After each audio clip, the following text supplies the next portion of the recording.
Listen to this, guys.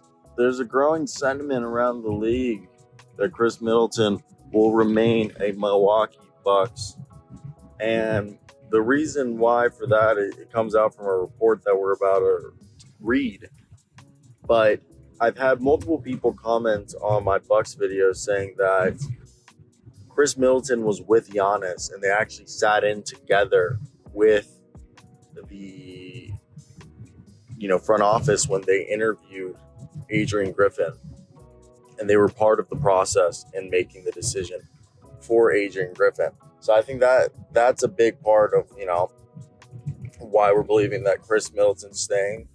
And let me tell you, because it's going to be interesting to see how this all plays out due to the fact that I do think it's in their best interest to keep Khris Middleton. The free agency class is weak this year.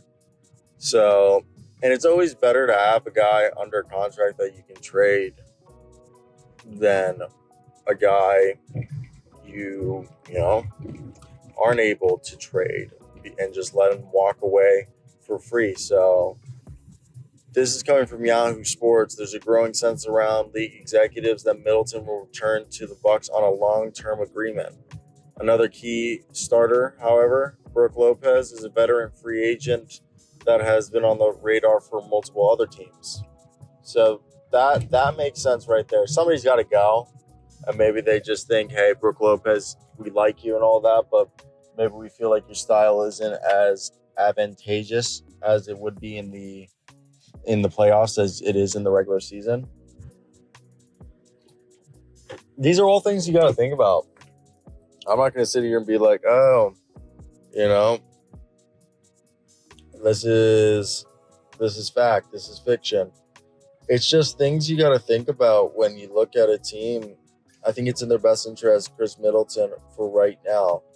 Down the road, if someone became available that you think you could go get, then Khris Middleton's a good trade chip. But right now, the trade market, free agency, it's not as strong as people would make because people are holding on to their pieces because of parity. And yeah, I think everyone feels like if they can get a strong enough core, strong enough depth, that it's going to be in their best interest to keep their superstar players under contract for as long as possible, because it's better, even if they become a negative trade asset, their contract is still tradable, especially if you have young guys to go trade for a superstar that's under contract, especially one that's extension eligible soon. So I'm not shocked by this.